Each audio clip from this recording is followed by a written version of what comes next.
I think Galamsey. Okay. No, I thought he's been starting with you all the time. No, maybe he loves to start. That was his Galamsey time. He used to talk about it. You see that? Maybe he would love to always start. Okay, yes. Galamsey, I must admit, as the newspaper said, is a problem. It's not just a problem during the MPP time. It was a problem during their time. And I want to lay the blame squarely on the people of Ghana. Hey. We as a people, I mean, you read the story, the person who even reported it, he tells you, it's not just various government that has failed to resolve it. It is also our traditional leaders and we the people in general. So I believe if genuinely we want to solve this problem, instead of scoring political points, this is where we can have national interests of all political parties coming together for us to sit and have a national strategy as a people. This is how we are going to tackle it. I think so. I think you are blaming the people for the problem. When I say we, the government, I mean, read our constitution. The constitution starts with we, the people. Government is part of the people. I'm not arguing with you on that. Yes, government is part of the people. Why do you think the president said he's putting his job on the line to fighting Galamsey? Well, I mean, he was trying to emphasize how serious the problem is and that he would fight it.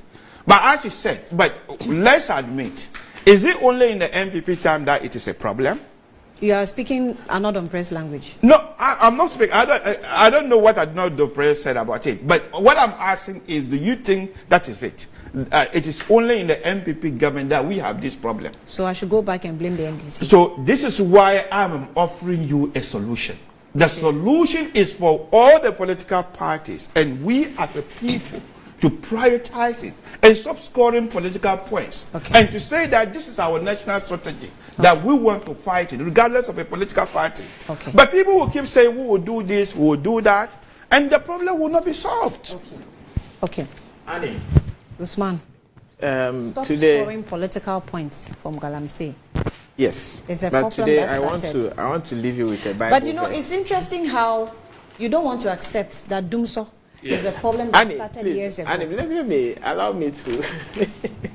Usman. Annie, let me just speak to a few things. I'll speak to Dumso.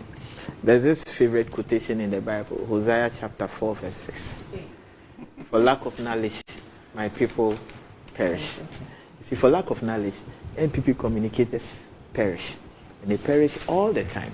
I don't know whether it's that they lack knowledge, or they don't read, or they pretend to lack knowledge. You asked him when Dumso ended, or did MPP end Dumso? And he was struggling to say that MPP actually ended Dumso. What did you do about ending Dumso? You did absolutely nothing. How many megawatts did you add to the national grid? This is a lie that has been cooked from the MPP's headquarters. That as soon as their communicators start speaking, they say that, oh, Mahama brought Dumso. What did you do about Dumso? What have you even done about the energy sector? Absolutely nothing. When you compare it to John Dramani Mahamad's track record of increasing our supply from about 2,000 megawatts to about 5,000 megawatts within a short period. Unprecedented. So please, when it comes to issues of energy, don't even try. Don't tempt. Don't even go there. Now, the issue of Galamsey, Annie, you see, when a man is pretending to be sleeping, it's very difficult to wake the man up. You see, when the MPP government pretends to be fighting Galamsey, this is what will happen to us. When, in fact, Galamsey is rooted at the presidency, at the Jubilee House, that is where Galamsey activities actually take place. Why? Haven't we seen activities such as Galam Stop, Interministerial Committee, then what? Operation Vanguard.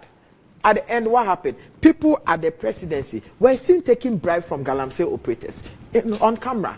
Didn't you all see Charles Bisu taking bribes, believed to be having money from Galamsey operators? So if you have your own actors, and what again didn't we see? The president at the end of the day comes out to clear his own party executives who are engaged in Galamsey. His own regional chairman.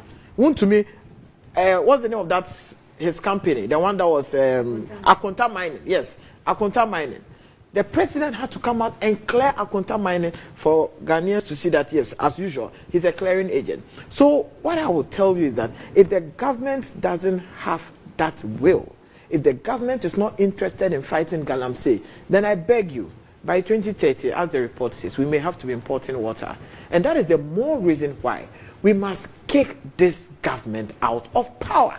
Because everything they have claimed they want to do has always been a pretense, has always been theatrics, has always been a charade. Yet still, they are not doing it. They pretended to be fighting corruption, yet they are the most corrupt. They pretended to be fighting Galamsey, yet they are the actors of Galamsey. Yet they are the ones who go about seizing excavators, and at the end of the day, the excavators either get missing or they burn some. So this fights about Galamsey. And today, what is he telling us? He's trying to now shift the blame from they, the ones the Ghanaians have given them the power, to we the people. The people have given you the power to fight the menace within the society, and now you want to blame the people. The report on the ground, everybody involved in the Galamsey research is coming out with reports that the people that are actually involved are the leaders, ministers, MPs, exactly, chiefs, opinion leaders, MCs. They are the ones who are sending, yes. Party executives. I don't know about party executives. I don't know, but if you know opposition members, I'm sure by now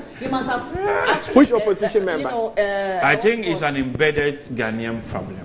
And we as a people, we need to collectively deal with it. But let me make a point. But Annie, I'm not Annie. If the Ghanaian people mistakenly voted for you due to the lies and the sweet talk, and today you have now thrown up your hands in despair that you are unable to do, then it's time for you to pack out.